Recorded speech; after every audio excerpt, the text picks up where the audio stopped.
अस्सलाम वालेकुम नाजरीन, आप देख रहे हैं क्रॉस फायर और मैं हूं मोहम्मद नौशाद अली।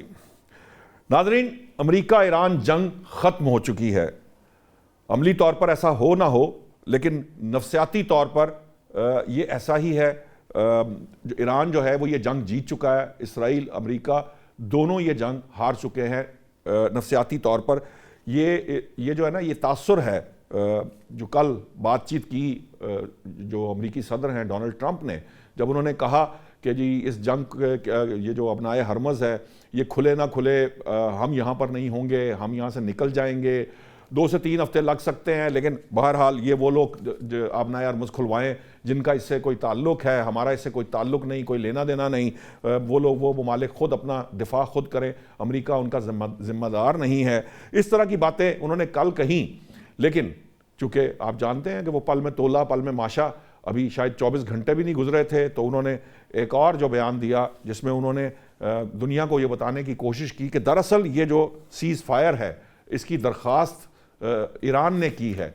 अगरचे कि ईरान की तरफ से जो बयानात आ रहे हैं वो तो मुज़ाकरात करने के भी हक़ में नहीं है, क्योंकि मुज़ाकरात पर भी उनके तहफ़्फ़ुज़ात हैं। ये पाकिस्तान है जो मुसलसल कोशिश कर रहा है, क्योंकि पाकिस्तान जिन हालात में है हम सब जानते हैं कि सऊदी अरब से हमारा दिफाई मुआहदा है, हमारे एक तरफ अफ़गानिस्तान है, दूसरी तरफ हिंदुस्तान है, हम इसके बड़े मेजर स्टेक होल्डर हैं। अदर दैन जो माशियात हैं उसके अलावा भी हमारी सिक्योरिटी कंसर्न है इस सारे मामले के साथ, और ये मामला तवालत पकड़ता है या सऊदी अरब इस जंग में दाखिल हो जाता है या एंटर हो जाता है तो फिर हमारे लिए मामलात जो हैं वो खासे पेचीदा हो जाएंगे। तो इन सब हालात के पेश नज़र पाकिस्तान की पूरी कोशिश है कि किसी तरह से ये जंग बंद हो जाए।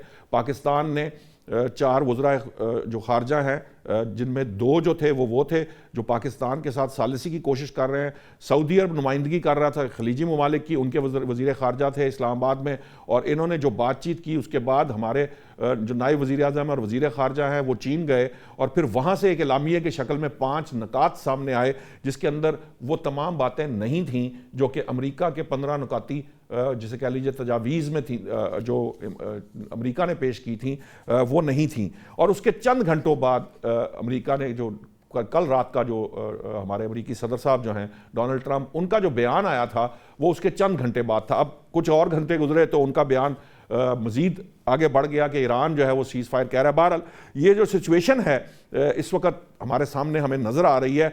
मैं चाहूँगा कि हमारे जो मेहमान हैं वो इस पर अपना कमेंट करें। अली सरवर नकवी साहब जो हैं वो साबिक सफ़ीर हैं जो बैन अवी अमूर पर बड़ी गहरी नज़र रखते हैं। ब्रिगेडियर हारिस नवाज साहब दिफाई तजिया निगार हैं, उनसे भी बात करेंगे। शहजाद फारूकी साहब भी हमें ज्वाइन कर चुके हैं, सीनियर जर्नलिस्ट हैं। मैं सबसे पहले अली सरवर नकवी साहब आपके पास आऊँगा। ये जो मैंने इंट्रो में जो बात कही है कि आम तासुर ये है, स्टॉक मार्केट आज पाकिस्तान की बड़ी तेज़ी से ऊपर गई है, जो हमारे यहाँ एक तासुर उभर रहा है जो कल उन्होंने बात की थी, अमेरिकी सदर ने जो बात कही उसके बाद के एक्चुअली ईरान ये जंग जीत चुका है, अमेरिका इसराइल हार चुके हैं। क्या ये तासुर दुरुस्त है या इसको कोई टैक्टिक के तौर पे जो वो मुसलसल कलाबाजियां खा रहे हैं अमेरिकी सदर, क्या इसको टैक्टिक के तौर पे लेना चाहिए? देखिए, बुनियादी तौर पे तो मैं आपसे इत्तेफाक करता हूँ, ये सही है, क्योंकि ईरान ने जो अज़्म दिखाया है, जो जिस जोश और जज्बे के साथ उन्होंने इसका उनको जो उनके ऊपर जो हमला हुआ था उसका मुकाबला किया है, वो अभी तक कायम है। यानी देखिए ना, ईरान ने सस्टेन किया है। ईरान एक जोश के वलवले में नहीं छलांग लगा के बैठ गया, वो अभी तक वही पोजीशन है ईरान की। हालांकि ईरान में बहुत तबाही हो रही है जो कि हम टीवी पे देखते हैं। जी, मैं समझता हूं कि नफसियाती तौर पे बिल्कुल दुरुस्त है कि Iran has one A psychological victory, और ये एक हकीकत है, क्योंकि अमेरिका के जो बयानात हैं सदर ट्रंप के और उनके बाकी जो शरीक हैं, उनके एसोसिएट्स रूबियो और कभी कभी जेडी वैंस, ये लोग जो पीट हैग्स बयान थे। दे रहे हैं, उससे ये जाहिर होता है कि अमेरिका में सख्त परेशानी है। अमेरिका को समझ में नहीं आ रहा कि क्या करे, और जो मसला असल उनके लिए खड़ा हुआ वो हुर्मुज के आबनाए हुर्मुज के बंद होने से। क्योंकि उनके ऊपर बाकी उनके इत्तेहादियों का जोर पड़ा कि ये आप खुलवाएं, और ये कैसे हो गया है, और हमारी सारी तिजारत और सारा निजाम हमारा खराब हो गया है, उलट गया है। तो ये इसको, अब ईरान का ये ट्रम्प कार्ड है। मैं समझता हूं ईरान अगर आबनाए हुर्मुज को चोक कर देता है तो सारी दुनिया की तजारत रुक जाती है, फंस जाती है। अच्छा, एक फैक्टर आबनाए हुर्मुज का बंद होना। दूसरा ये है कि इजराइल में बड़ी तबाही हुई है। देखिए, जी 48 से लेकर आज तक इजराइल में उस तरह की तबाही नहीं आई है, बल्कि बिल्कुल ही नहीं कोई तबाही आई है जब से वो वजूद में वजूद में आए है। हैं। उनके शहरों को तबाह किया है, तेल अबीब और जेरूसलम, इलात, हाइफा, और पता नहीं बेरशिबा, और बड़े ऐसे बहुत से शहर उनके हैं जहाँ पे लोग सड़कों पे सो रहे हैं, घरों में नहीं रह रहे, डर के मारे कि उनका घर जो है वो उड़ा दिया जाएगा, फट जाएगा, बम गिर जाएंगे, मिसाइल गिर जाएंगे। तो जो इजरायली कौम है वो तो एक एक दिन को गिन रही है और चाहती है कि ये चीज फौरन खत्म हो, और आज तक इजराइल में ये कैफियत, ये पैनिक, ये परेशानी नहीं आई है। तीसरा फैक्टर ये है कि ट्रम्प साहब जो हैं वो देख रहे हैं कि इसमें अगर हमें एक डिसाइसिव, एक फैसला कुन कोई कदम उठाना है तो उसमें हमें अपने फोर्सेस भेजने की जरूरत होगी, और वो भेजने पे तैयार नहीं है। उनकी इंतजामिया भी तैयार नहीं है, ना ही कोई भी अमेरिकी सदर इस बात को आसानी से अब एक्सेप्ट करता है, क्योंकि उनका वियतनाम का तजुर्बा और बाकी लड़ाइयों का तजुर्बा, उससे वो अफगानिस्तान में जो ठीक हालात हुए, ठीक तो वो अब वो भी वो अवॉइड कर रहे हैं। ठीक। तो नतीजतन जो कंक्लूजन है वो वही है जो आप कह रहे हैं कि नफ्सियाती तौर पे और बहुत से और वजूहात के तहत ईरान जीत चुका ठीक है, और अमेरिका कोई वे आउट देख रहा है। ठीक। ये जो बात शुरू हुई थी वो इस बात से हुई थी कि आम तासुर अब ये उभर आ रहा है यहाँ पाकिस्तान में भी, आज स्टॉक मार्केट भी बड़ी, कि नफसियाती तौर पर ये बात बिल्कुल वाजे हो रही है कि ईरान ये जंग जीत चुका है, अमेरिका और इसराइल ये जंग हार चुके हैं। जो अभी तक की सिचुएशन है, बाकी ये समेटने में 2-3 हफ्ते लगते हैं या उनको कोई फेस सेविंग मिल जाती है, जिस तरह आज उन्होंने 24 घंटे भी नहीं गुजरे और फौरन बयान बदल के कहा कि ईरान ये कह रहा है, हालांकि ईरान तो मुज़ाकरात करने पर भी तैयार नहीं है, वो तो तहफ़्फ़ुज़ात का इज़हार कर रहा है। लेकिन मेरा सवाल आपसे ये है कि ये चीन के जब हमारे जो नायब वज़ीर आज़म जाते हैं चीन, वहाँ से एक एलामिया आता है, उसके चंद घंटों बाद जो ट्रम्प साहब का बयान है वो वाजे करता है कि वो बिल्कुल क्लियरली वो यहाँ से निकलना चाहते हैं, वो मुंह से कहते हैं कि हम यहाँ से जा रहे हैं। तो इसके अंदर पाकिस्तान का किरदार क्या है? और दूसरी बात यह है कि जो इंपॉर्टेंट इसका क्वेश्चन है कि कहीं ये कोई ऐसा टैक्टिक तो नहीं जिसके बाद किसी को, आप अमेरिकी सदर जो है वो किसी वक्त कुछ भी कहीं पर भी कुछ भी बदल लेते हैं, पैंतरा बदल लेते हैं, तो कोई बड़ा अटैक या कोई ईरान की तबाही वैसे तो बहुत हो रही है, लेकिन इससे ज्यादा तबाही कर सकता है ईरान की? बिस्मिल्लाहिर्रहमानिर्रहीम, बहुत शुक्रिया नौशाद साहब। अच्छा, गुजारिश ये है कि मैंने वीकेंड पे गालिबन जुमे या हफ्ते की रात को एक प्रोग्राम में आपके अर्ज किया था कि मुझसे पूछा गया कि ट्रम्प तो बड़े जो हैं अनप्रडिक्टेबल हैं और ये कोई चाल ना हो, ये जो अभी मोहलत मिली हुई है ये कोई किसी किस्म की चाल ना हो। जी। तो मैंने जवाबन जो अर्ज किया था, मैं अभी तक उसी पर कायम हूँ कि ट्रम्प के अनप्रडिक्टेबल होने का एक फायदा ये भी है कि वो किसी भी वक्त यहाँ से भागने का ऐलान कर सकते हैं, और अल्हम्दुलिल्लाह वो जो अनप्रडिक्टेबिलिटी के हवाले से मेरा अंदाजा था उन्होंने उस पर पूरा खरा उतर कर दिखाया है। अच्छा, ये आपकी जो बात किसी ने उनको आज बता दी उन्होंने होगी, उन तक पहुंचा दी होगी।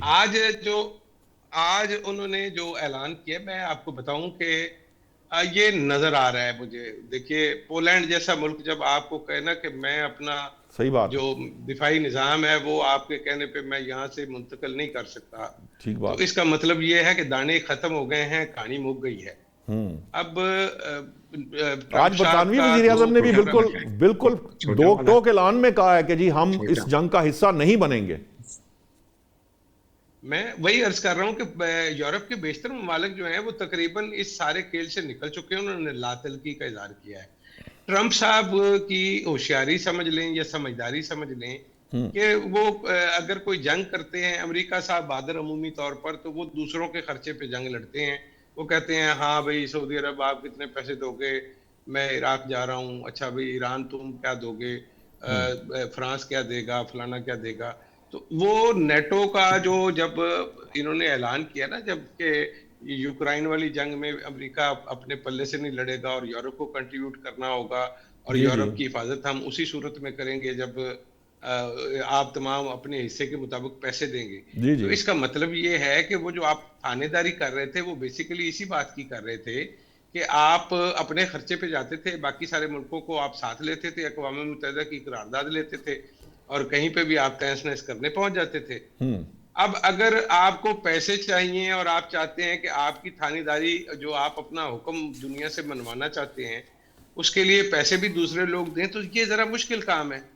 और अबनाए हुर्मस जो है वो जो अभी नकवी साहब ने फरमाया कि वो उनका वो कार्ड है, ट्रंप कार्ड है, हाँ तो मैंने कोई 2-3 दिन पहले बिल्कुल वो उसको उर्दू में ट्रांसलेट करते हुए कहा था कि ये तुर्क का पता है, तो ये ईरान अगर ये छोड़ देगा तो फिर उसके हाथ में क्या है, और तो कुछ नहीं है। लेकिन इस सारे ऐलान में खुश होने वाली बात तो यकीनन है, लेकिन मैं इस हवाले से थोड़ा सा परेशान हूं और मैं चाहूंगा कि नकवी साहब भी और ब्रिगेडियर साहब जब आते हैं तो उनसे भी रहनुमाई हासिल करें कि अगर बगैर किसी एग्रीमेंट के ये यूं ही भाग जाएंगे तो ये जो मामला है वो खत्म कैसे हो। मतलब ये तो चले ईरान की इखलाकी फतह हो गई और उसके हवाले से मुझे कभी भी शुबा नहीं था कि वो सकाफती तौर पर इतने तगड़े हैं और उनकी तारीख 2,500-3 हजार साल की है।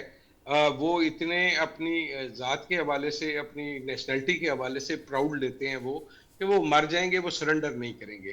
और वो उन्होंने अल्हम्दुलिल्लाह वो अपना वो रिकॉर्ड कायम रखा।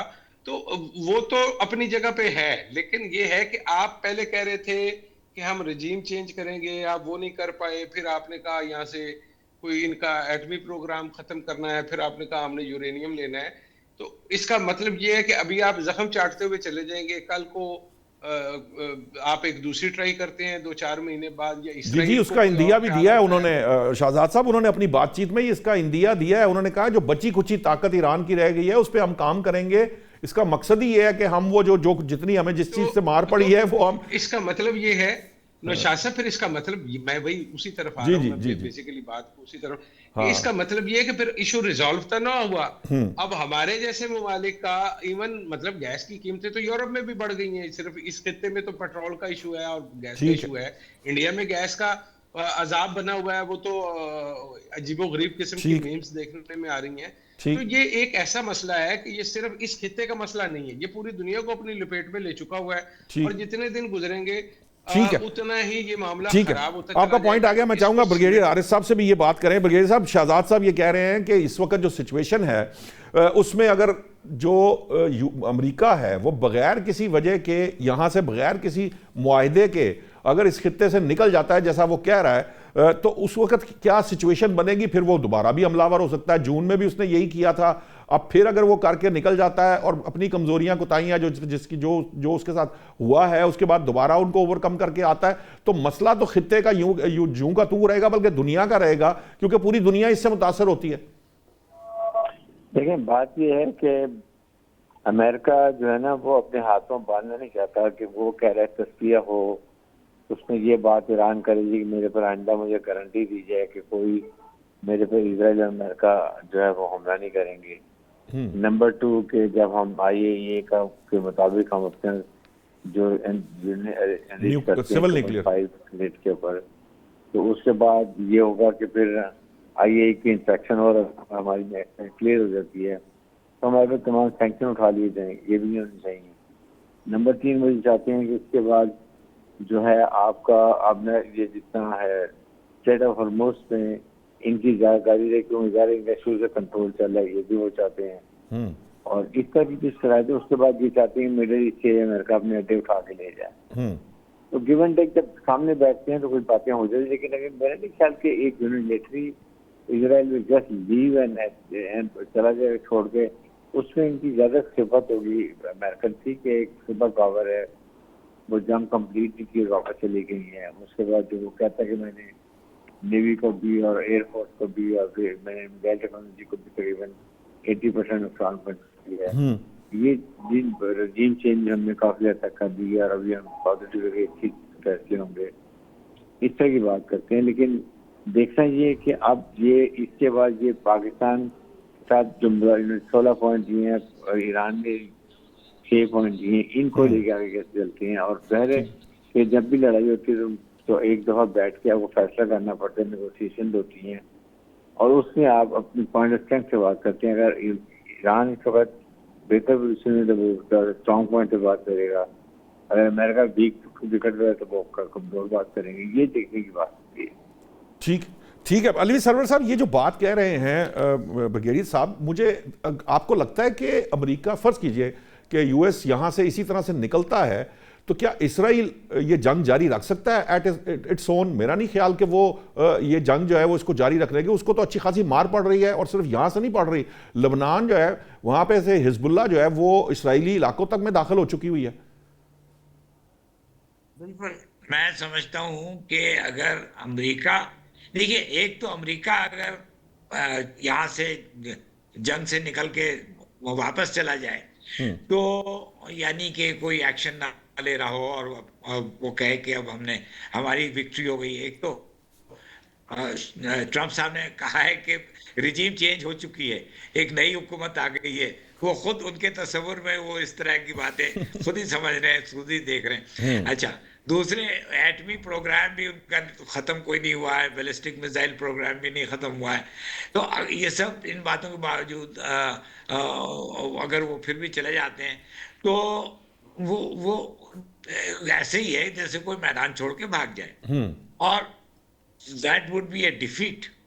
और एक सुपर पावर ऐसी डिफीट एक्सेप्ट करेगा या उसकी पब्लिक, वहां की हुकूमत, वहां की कांग्रेस इस चीज को एक्सेप्ट करेगी कि नहीं, ये भी एक सवाल उठता है। मैं समझता हूं कि Trump will find some cover, वो ऐसे नहीं बिल्कुल ही छोड़ के भागेगा, वो कोई कवर ढूंढेगा। वो कवर जब आएगा तो उसमें जाहिर है गुफ्तगू होगी।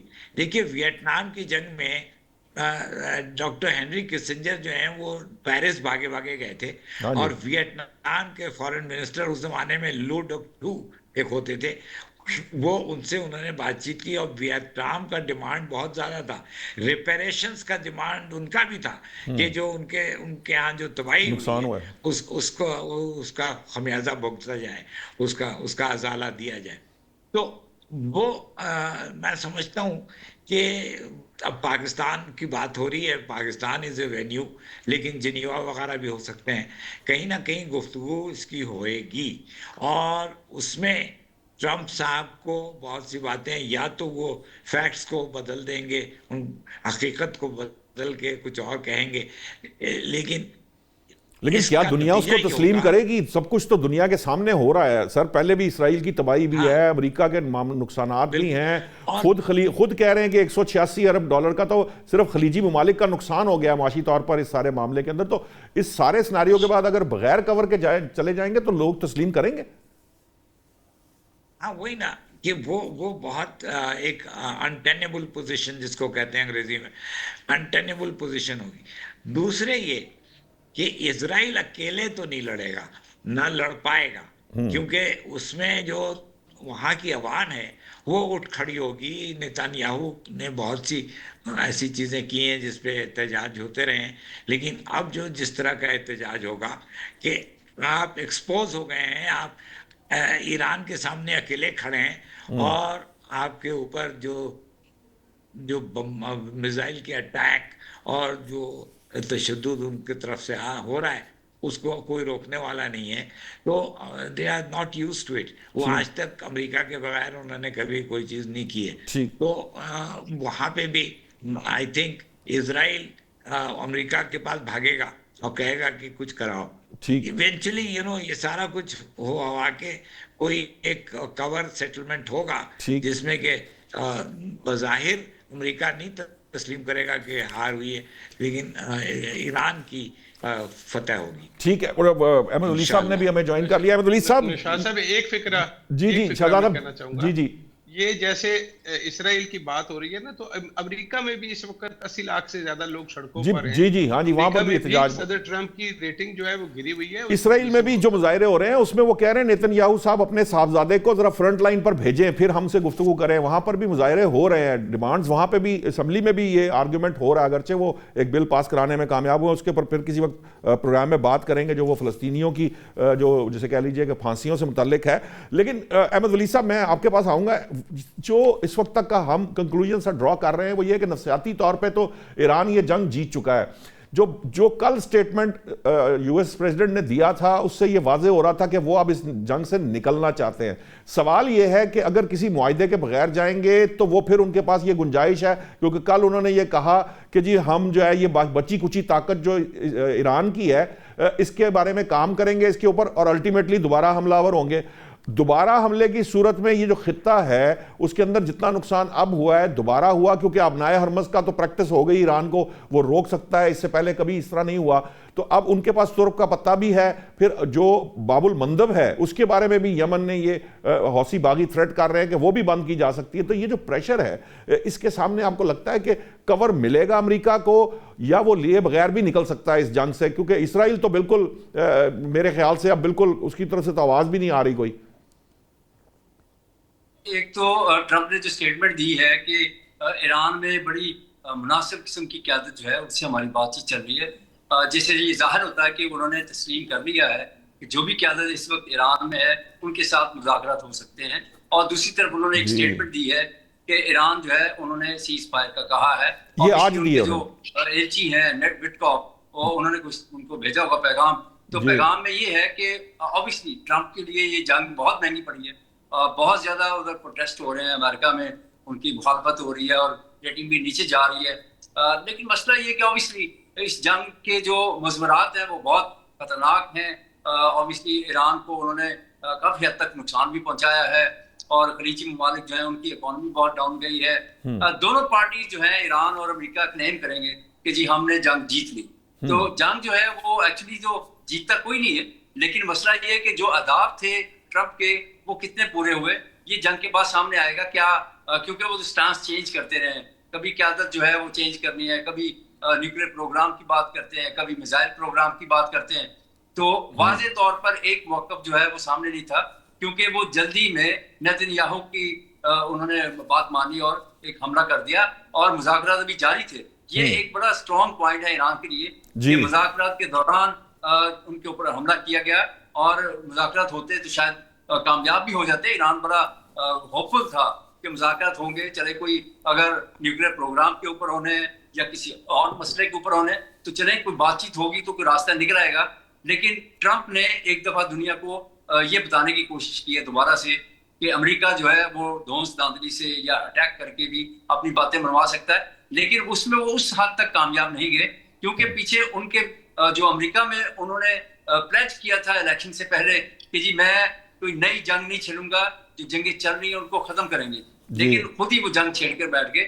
इसके ऊपर उनकी अपनी पार्टी के अंदर बहुत ज्यादा मुखालफत है, जिसकी वजह से उनको परेशानी लाहक हो गई है। दूसरी तरफ यूरोप जो है वो निकल गया। अब वो नेटो को कागजी शेर कह रहे हैं, और कह रहे हैं इंग्लैंड को धमकियां दे रहे हैं कि आपकी जंग अगर ये नहीं है तो फिर आपकी जो जंग होगी तो उसमें हम भी नहीं होंगे। तो ये इस तरह की जो सिचुएशन डेवलप हुई है अमेरिका के लिए, ऑब्वियसली जितनी देर तक ट्रंप वहां मौजूद हैं वो ये प्रॉब्लम उनके मुल्क को दरपेश आई है। यूरोप और बाकी जो ममालिक दुनिया के वो इंतजार करेंगे ट्रंप जब उनकी दौर खत्म हो तो फिर वो दोबारा से कोई अमेरिका के साथ रीनिगोशिएट करें। लेकिन काफी सारी लाइंस जो है वो ड्रा होगी, यानी इस दौरान नेटो और यानी यूरोप और बाकी ममालिक जो हैं उन्होंने अपनी अपनी लाइंस खींच ली है कि अमेरिका कभी भी हमें डिच कर सकता है, तो इसलिए हमें अपनी ताकत जो है वो बढ़ानी है। ये एक चीज मंजरनामा जो फ्यूचर का है वो इस तरह से सामने आया। ठीक है, मुझे ब्रेक का कहा जा रहा है। नाज़रीन, ब्रेक से जब वापस आते हैं तो ये जिस फ्यूचर मंजरनामे की बात की जा रही है इस पर बात करेंगे, क्योंकि सबसे अहम बात यह है कि इस वक्त तक यूएई चूंकि इसराइल को तस्लीम कर चुका है और यूएई जो है उसकी रेजिस्टेंस और तरह की है, वो मुख्तलिफ मुआहदे भी कर रहा है और वो कोशिश भी कर रहा है कि वो इस जंग के अंदर किसी तरह से कूद जाए। ये जो इस वक्त सिनारियो बन रहा है कि इस वक्त अमेरिका इसराइल तन्हा हुए हैं पूरी दुनिया के अंदर इस जंग के बाद, और यूरोप और एशिया और जो हमने ये जो चीन के साथ मिलकर ये 5 नुकात सामने रखे हैं, जिससे ये वाज़े हो रहा है कि अरब ममालिक भी अब उस तरह से अमेरिका के साथ नहीं हैं या उनकी तजावीज़ के साथ नहीं है, बल्कि वो चीन और पाकिस्तान की तरफ से जो तजावीज़ दी गई हैं वो उनके साथ हैं। तो तब आने वाले मुस्तकबिल में क्या न्यू वर्ल्ड ऑर्डर आएगा या जो सिनारियो डेवलप होगा वो क्या होगा? लेते हैं ब्रेक के बाद आते हैं तो इसी पे बात करेंगे।